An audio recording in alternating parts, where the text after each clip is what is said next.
Okay, I'd like to welcome to the stage Joy Chen, a China content creator.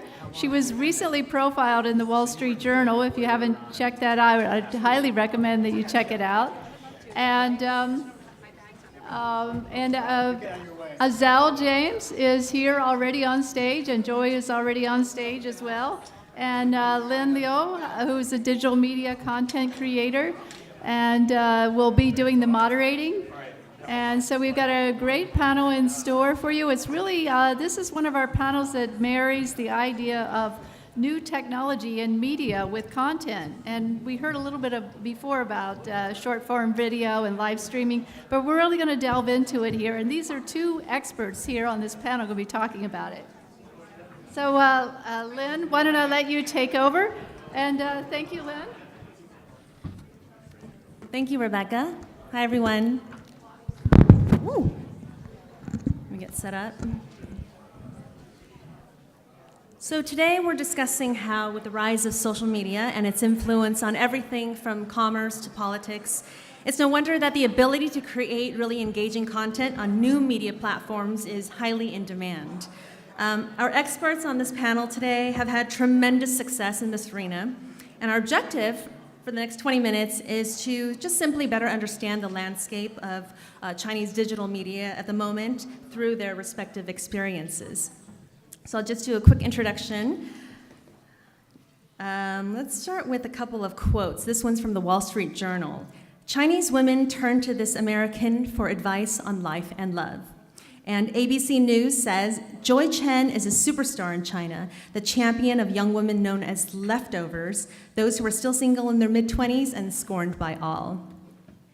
So Joy Chen is a former deputy mayor of Los Angeles, former CEO headhunter for Fortune 500 companies, and now is a best-selling author with celebrity status influence in China.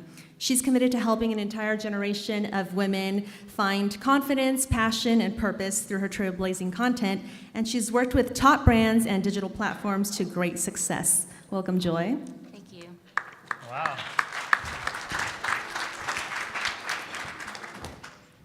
Azel?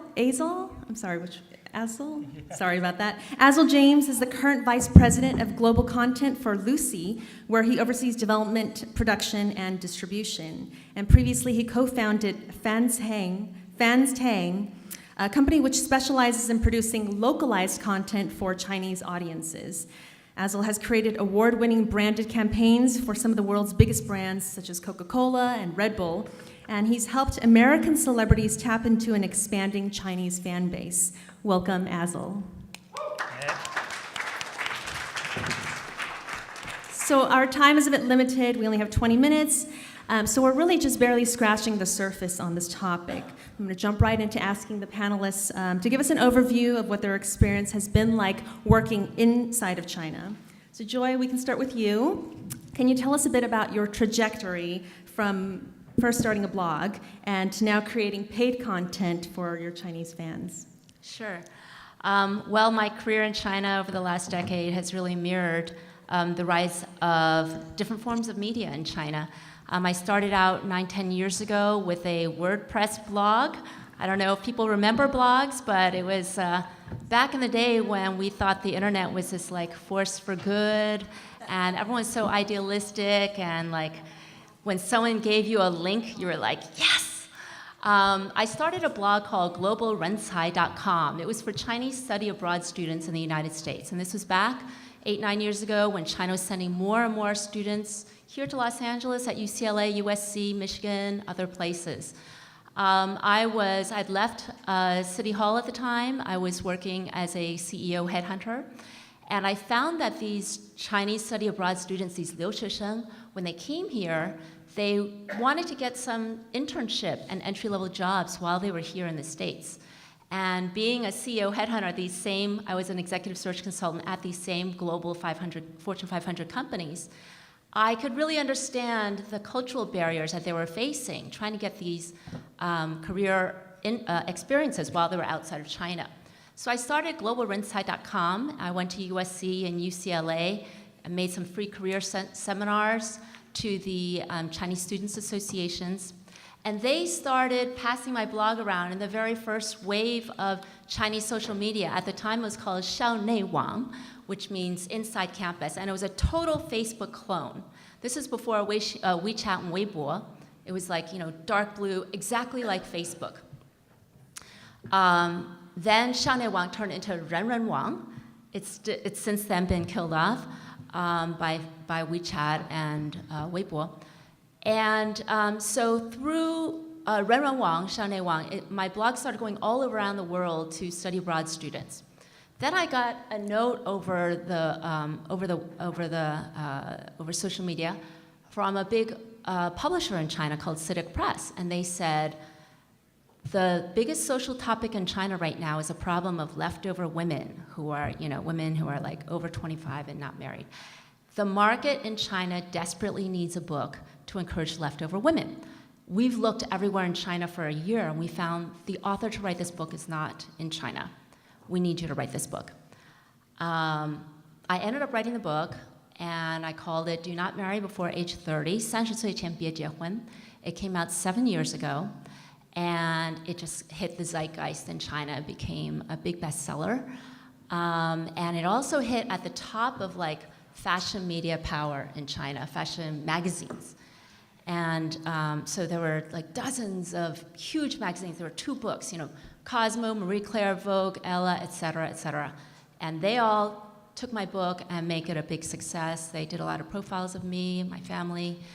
And so basically, that book became very big. Wanda Media, Wanda Studios came along, and this is also the time when Wanda bet big on the Beverly Hills site, and they were paying top dollar for the big name IP, we called it at the time. So I got to seat on the Wanda gravy train. They bought a license on the book, which has since expired without anything being produced out of that. And then since then, my book was like all over subway stations, like pirated everywhere. But then, print media went downhill. Fashion magazines disappeared, books disappeared. And just to wrap things up, now basically I did come out with a second book, How to Get Lucky in Your Career. And now I'm basically just making short and long form video. Short form video is all with major brands, including SK2, Olay, skincare brands, Mercedes-Benz, et cetera. And the short-form videos are basically sponsored videos that, we write content that are touching stories or whatever, and we make them go viral. And then right now I'm making a long-form video, which is with one of the major platforms called 10点图书. And it's basically like a 10-episode mini Netflix subscription. And it combines my first and second books. It's to teach women how to hunt down your passion in career and life. And so, like, once we plan to launch it in August or September, once a week, about a 25 to 35-minute episode is going to download automatically to your phone. The subscription will cost 99 kuai, which is about 4 times the price that you can find any of my books online. So it's 4 times the price of a book.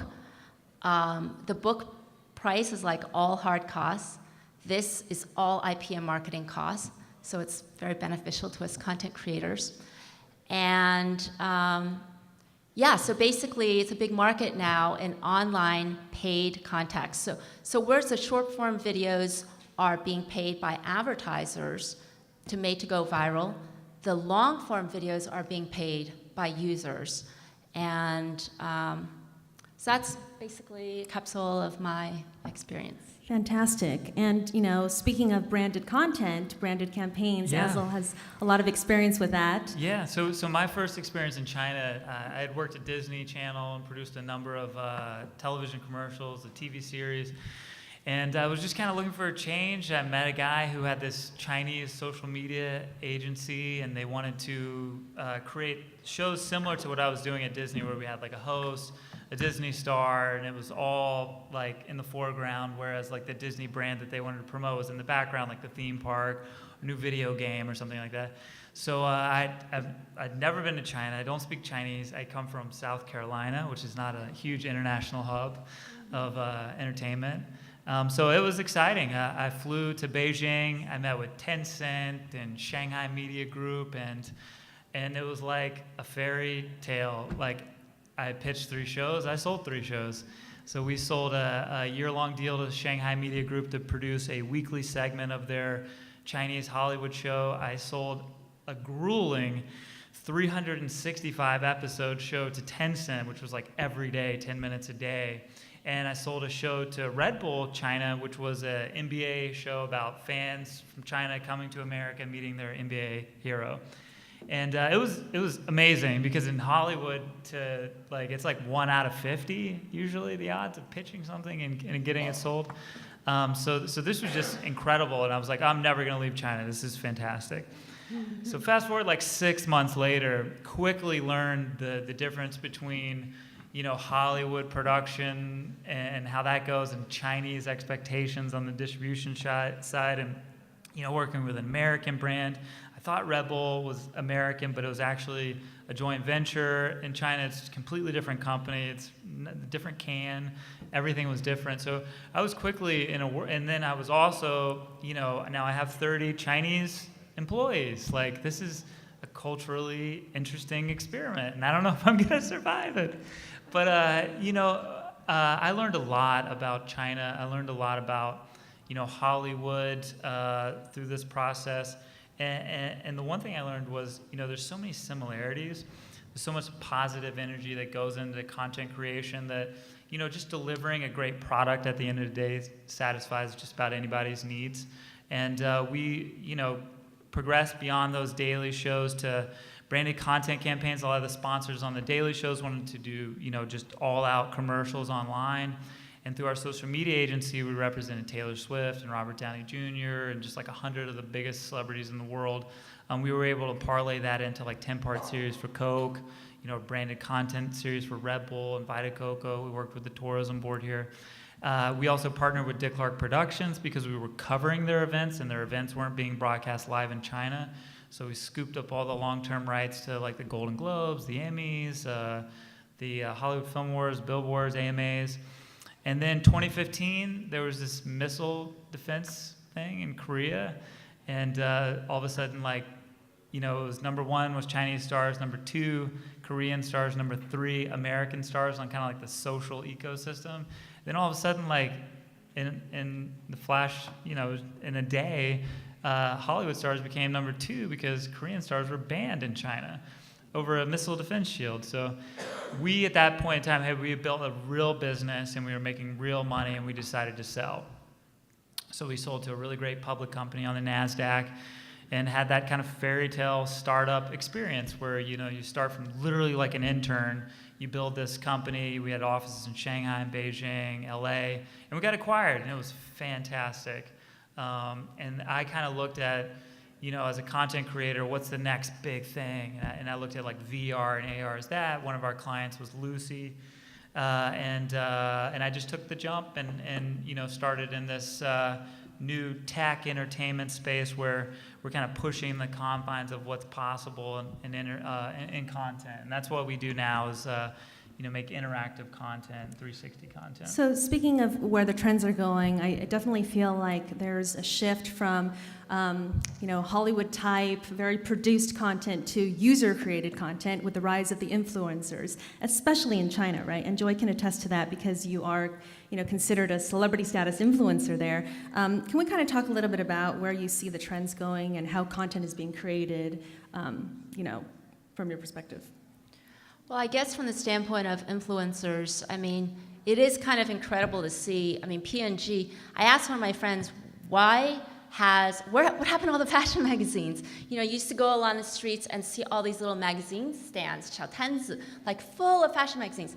Now fashion magazines are gone, many of them, and all those magazine stands are gone. And so when I asked my friend, what happened to all the fashion magazines, they had one answer. P&G. P&G is what happened.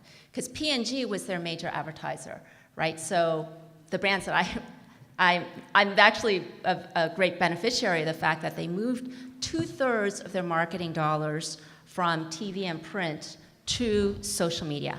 And that also means they change the kind of content they were producing, and they change who's producing that content for them. When it was TV and print, it was advertising agencies that were creating the content, and then they had massive movie stars like Cate Blanchett, Victoria's Secret models, like people way more beautiful than me.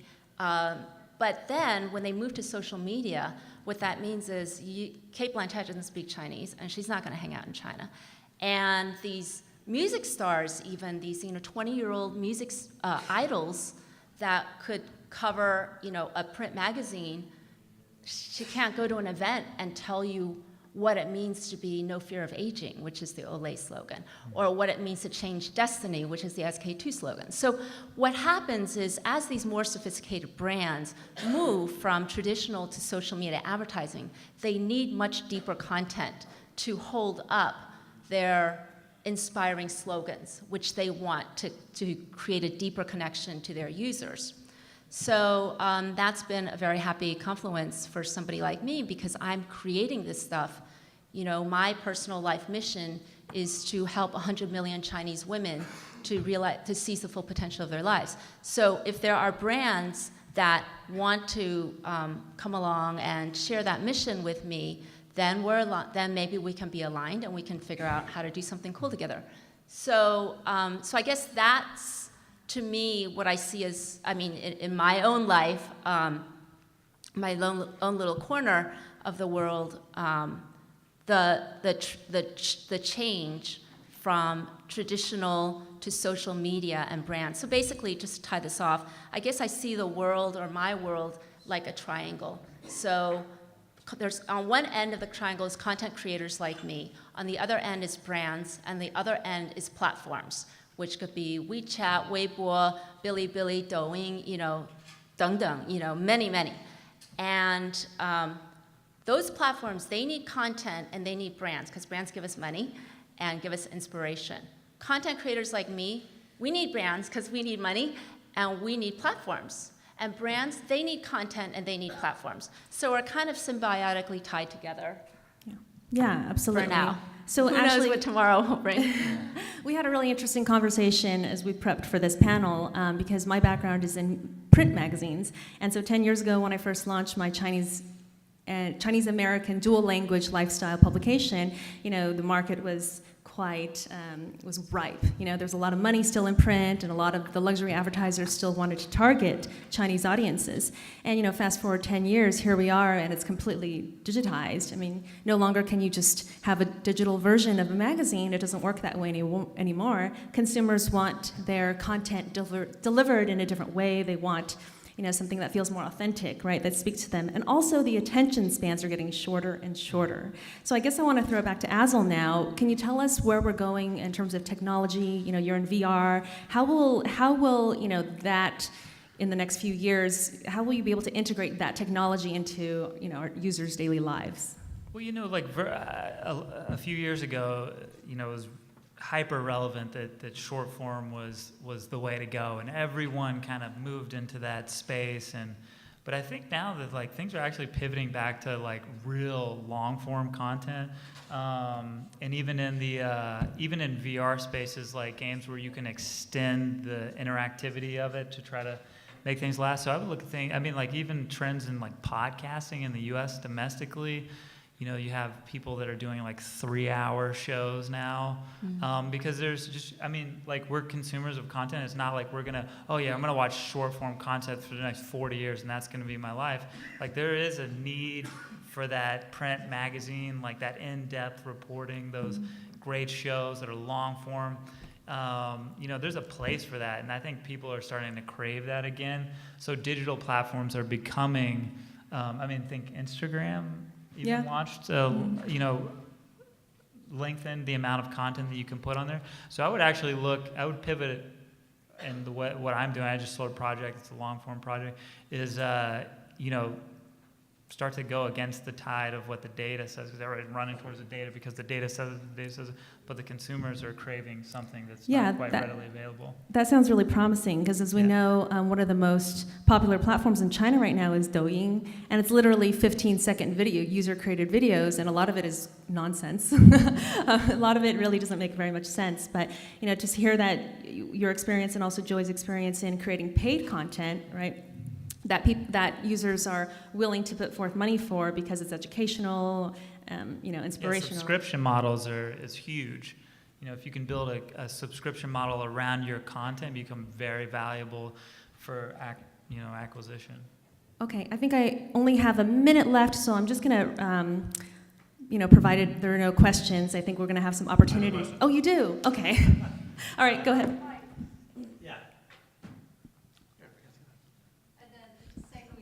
Hi, Kevin Winston with Digital LA. Thanks for the panel. Question for Joy. How do you do a brand activation involving WeChat and some of the other media that are more popular than here? Yeah. Okay, I think that a lot of people have heard of WeChat now in China. It's ubiquitous social media platform is the way I always see it described. I think that WeChat is just like any other marketing channel. I think the biggest mistake that I see that brands make in trying to come to China is they're like, hey, I have this product and I want to sell it to 1 billion for Chinese people.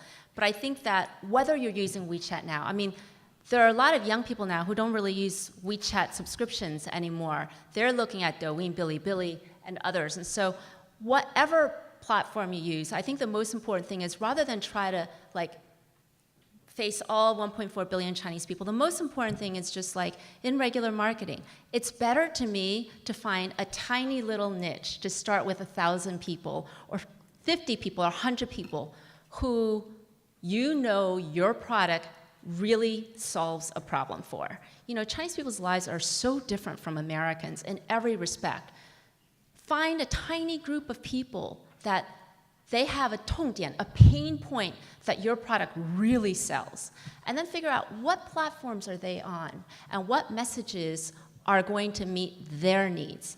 And if you can just really specifically, my advice would always be go specific.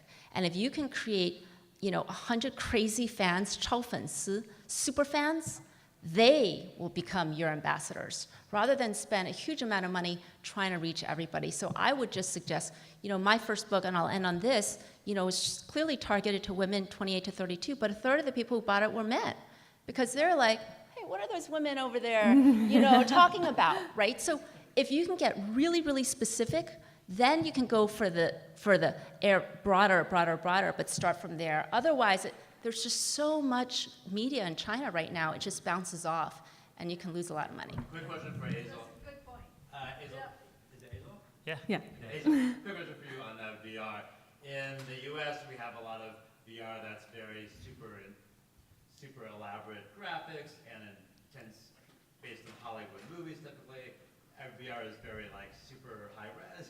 I know that in China, there's a lot more VR, and it's kind of everywhere, and it's simple stuff like, here's what it's like going to the store in Los Angeles, or just really simple stuff because people don't have the money to travel, so they'll do these more simple VR experiences. That's just basically somebody with a VR thing somewhere not in China. So can you describe what kind of content you're working on, or what works for Chinese audiences? Yeah. Because the format's a little bit different, the quality is different, and the content is different. Yeah, I'll just try to answer this quick because I know we're running out of time. But in China, one of our big partners, iQIYI, and most of their viewers watch on cardboard still. So they don't have their own integrated headsets. But I think there's a mix. There's also a multitude of more offline centers in China where they have a Vive or a better setup where they can do some gaming. And there's a lot of those centers now that are desperate for great content, interactive content. So I think it's a bit of both. I think the market over there for 360 video is actually better than it is in the U.S. For whatever reason. But I think still it's high quality, compelling, interactive game-like content works really well there. Yeah. All right, so sorry, we've got to wrap this up, but I think we're going to have some time later with our panelists to chat, so thank you for joining us. Thank you.